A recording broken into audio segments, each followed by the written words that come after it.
Hey guys, welcome back to my channel. I'm super excited about today's video.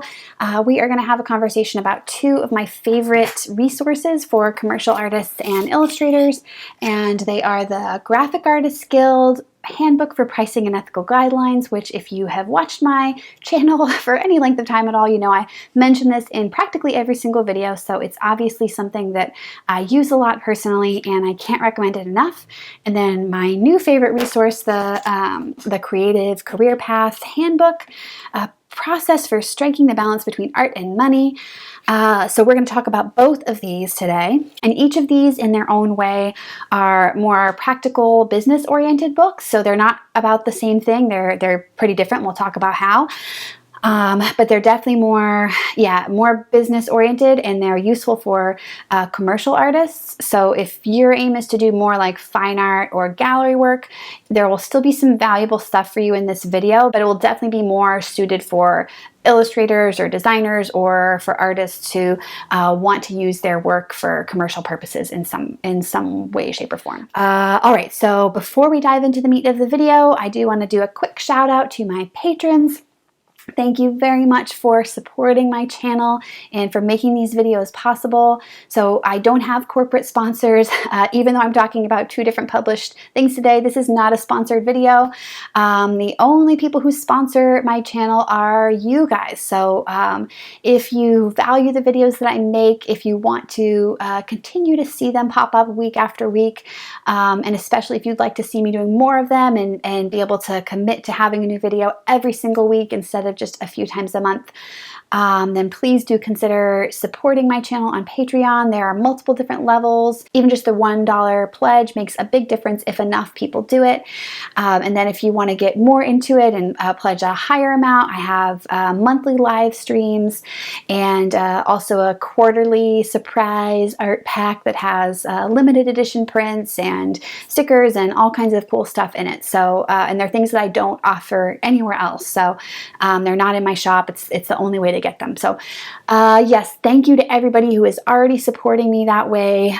You are making these videos possible. And if you would like to consider supporting, please do visit patreon.com/Kendyll Hillegas. Okay, so I'm going to start out by talking about this book because I have been talking about it for so long on my channel. And since it has such a long name, I'm just going to call it the GAG Handbook, Graphic Artists Guild Handbook. And the first thing I want to mention is that it says Graphic Artists Guild. Whoops. It has graphic artists in the title of the book, so I think a lot of illustrators don't get this because, or they don't end up buying this book because they think it's just for graphic artists and designers, and that could not be further from the truth. There's so much stuff in here that's dedicated illustration, and there's also great stuff for design if you happen to be one of those people who does both. But yeah, this is like the best resource. I feel like I'm just going to sound like a sycophant because I am so obsessed with this, but it's the truth. It's the one book that if I had to recommend a single book, it would be this. Even though the other one that we're going to talk about is also great, this would be my #1 pick. I wish I had gotten it sooner. I didn't get it until after I had made some kind of big mistakes with my first few larger commercial clients, and I realized that I needed to take it seriously and really get more into the nitty-gritty and have some professional standards. So this book has been a huge help with that. So this book has been the most helpful to me in two areas. #1, knowing how much to charge for work. I get so many questions about that. I even belong to some illustrator like groups and stuff on Facebook that are full of professional illustrators, and they don't have this book, and they post on there asking for people to give a price range for different things. And all the time I think, oh, just look it up in the GAG guide, just look it up in the GAG guide, because it has lists, and we'll talk about that. We'll talk about what it has. And the other area that it's helpful is creating a contract template. So rather than just like piecing things together from online. So knowing how much to charge and creating contracts. So for knowing what to charge, this book has lists of industry standard pricing tables. So the way they do it, they have the Graphic Artists Guild is an actual guild, and it's a thing that people can pay membership and belong to. And I probably should, but I don't yet because I don't know why. That's something to think about in another video. But they poll members, and I think even people that aren't necessarily members of the guild, but they do a poll with working illustrators throughout the US and asking them like what they charge for different things. And they use those responses to get a sense for the price range for everything from, I'm just going to read off a list here so I don't forget, editorial, so including like they'll have prices for different size illustrations, so spot illustrations, quarter page, half page, cover illustrations. They'll include different prices for the different size publications and the circulation ranges. So it's not just like editorial, you charge X. It's like tons of different price ranges. So you can look in here based off of what the client tells you they need, look it up in here and get a sense for what is industry standard. So that way you're not just kind of like shooting into the dark hoping, I hope this is an okay thing to ask for. You can know, yeah, I was right in the middle. Or maybe if you're just starting out, you want to aim for the lower end and really make yourself competitive. But you know that you're not like half of what everybody else is charging and really devaluing the industry. It's good on both accounts, both on making sure you don't charge too much, but then also on making sure you don't charge too little. In addition to editorial, there's books, book covers, children's book illustrations, and they have pricing both for flat fee and what's it called? Royalties. So you can get a sense for both of those, and they'll include that in all of the areas where it's a common way for illustrators to be compensated. So like editorial illustration doesn't have royalty pricing because you don't usually get royalties on an editorial work, but children's book illustration does. And there's also packaging illustration, advertising illustration, tables for movies, music, TV, surface pattern, medical, technical, and scientific, animation, licensed products like paper, greeting cards, apparel, homewares. All of that is in here. So I pretty much any client that emails asking for a quote, if it's at all a different project or something I haven't worked on before, the first thing I do is open up the gag guide and check out the pricing tables. And it also has helpful sort of industry know-how on each of these specific fields. So it gives you some insight into like what the license typically is. So, you know, if you're doing an illustration for editorial, you're probably licensing it for a set period of time, like a couple of months or maybe a year. But if you're doing something for packaging, it's much more common that they would be getting a much more extensive license, so a long-term license and maybe even an exclusive license in a particular category. And it has all of that info in it too. So I could just go on and on. Also, in case I haven't said this already, it's right around $30 on Amazon. And yeah, even if your exact field isn't in the area that I just listed, if your exact project isn't mentioned, there's enough overlap. Like if you get somebody that's like, oh, I want to put your illustration on, I don't know, car upholstery or something, that's kind of niche. But you would be able to you could look up a few different areas and get a sense, at least have a ballpark for what to go off of when you do your quote. And for the most part, the way it does the pricing is, like I said, it's the flat fee or the royalty-based pricing. And if it's applicable, they'll have both listed. So there are some hourly ranges listed in here as well. But for the most part, the real focus is on value-based pricing. So the client pays you according to what value they're going to get out of it, so how they're going to use the illustration. I could do a whole video on that as well if you want, and why that is preferable to charging by the hour. So if you're interested in that video, let me know in the comments. And then in terms of creating contracts, this is pretty straightforward. They just have a bunch at the back of the book. There are a bunch of templates for both for contracts and for different kinds of agreements. And they even have templates for like a cease and desist letter. Like if somebody is using your stuff and they didn't pay for it, it's a very legally official letter, and you can adapt it to your needs and send someone a really like good official looking document that way. Yeah, pretty much any sort of professional document that you would need. And there probably is a better way to do this. Like I'm guessing the Graphic Artists Guild has these forms that you can download online if you pay for it. But what I did, since I had already purchased the book, I just took a picture of the form with my phone, and then there are applications online that you can just upload a JPEG to, and it will convert it to editable text. So that is what I did to get the contracts in a usable form. And to use them, all I do is just drop them directly into my admin platform, which is Bonsai. And that way I can get a confirmed online signature, and it's with an approved contract that has actually been looked over by lawyers, so I know that it is going to protect me and my interests as an artist. So I could do a video on that as well. I could do a video on bonsai if you want to know how I do that. So this video is not sponsored by bonsai. It's not sponsored by gag. I just love both of these things. All right, so that is it for the gag handbook. Again, this book is such a great resource. I can't recommend it enough. I'm just realizing I've had this receipt sticking out of it that says business on it.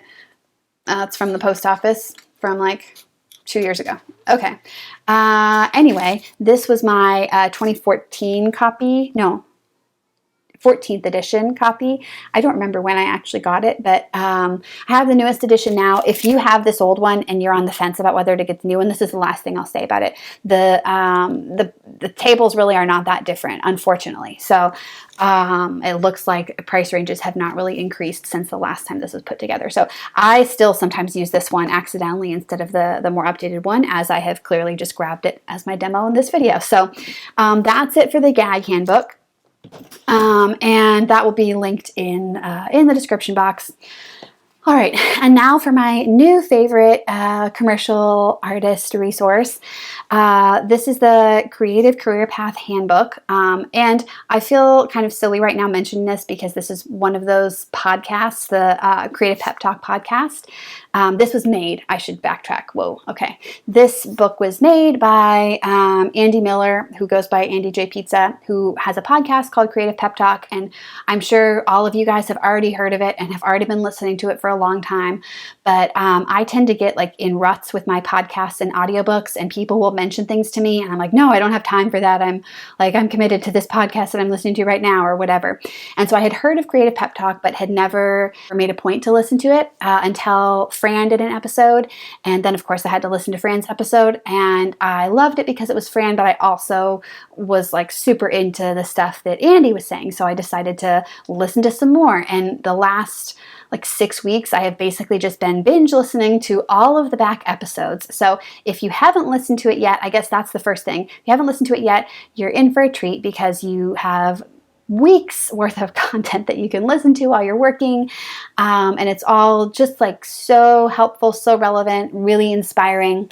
I feel like he talks about a lot of things that I think about anyway and that I'm interested in, but he is a very good communicator and is more succinct, well, maybe not more succinct, but definitely more strategic in how he communicates. So it's the podcast itself is a great resource, and he had done a Kickstarter, and I didn't start listening to the podcast sadly until after the Kickstarter was done, but I was listening to it, and they were talking about this, the Creative Career Path Guide, and I wanted to support what he was doing, so I bought the guide.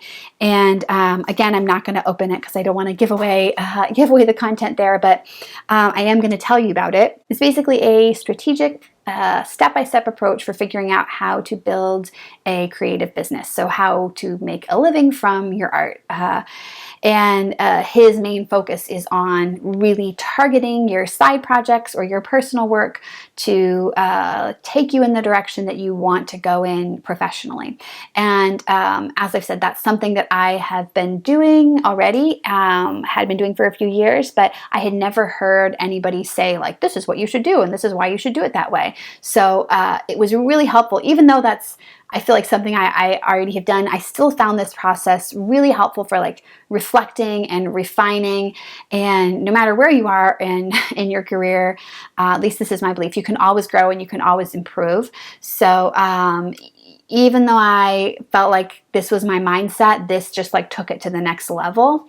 I think if I had this when I was just starting out, like back in sort of 2013, when I was kind of realizing, oh, I guess I could do this professionally. Like maybe I'll actually be able to do this. This would have been so helpful for me because I've sort of learned my process and developed it by making mistakes and figuring it out along the way. But if you're at the early stages and you know you want to do commercial art, illustration, I can't recommend this enough. It's very different from the first resource. The first resource is more like you look up, you have a question, you look it up in a resource, in an encyclopedia type thing. Like you don't actually sit down and read this cover to cover. You just use it to look up information that you need. But this, you do sit down. I hope you do sit down and do it from cover to cover, and maybe then do it again and do it a few times. It's a workbook, a process that you can do. And yeah, I would say if you are just starting out and you know you want to do commercial work, use your art in a commercial way, this book is definitely for you. And if you are like me, you've been working in the industry for a few years already, but you're wanting to kind of like sharpen and refine and reflect a little bit and think about where you are and where you want to go, then this book can also be really helpful for that. So that is it. That is my recommendation for these two resources. Both of them are going to be linked in the description. I'll also leave a link to Andy's podcast as well, to Creative Pep Talk, in case you are one of those people like me who hadn't listened to it yet. And yeah, if you have any other suggestions that are good resources for commercial artists and illustrators and for creative people trying to build a business, please do leave those in the comments. I think whenever possible, because we all have different approaches and different things that we're struggling with, it's always helpful to get other input. So if you have a resource, whether it's a podcast or a book or a website or something that's been helpful for you, please leave that in the comments, and that way that can be sort of like a its own little guidebook of resources for those of us who are trying to make a living in the arts. So thank you as always for watching, and if you're new to this channel and you like this kind of content, please do subscribe. I make vlogs, I make time lapses, I do sit down things talking about creative life and life as a freelance illustrator. Yeah, so subscribe, please leave a comment, like the video, do the bell. I don't actually really know if it makes a difference for me asking you guys to do that stuff, but I'm doing it anyway. So yeah, thank you for watching, and I hope everybody has a great week, and I will see you in the next video. Bye!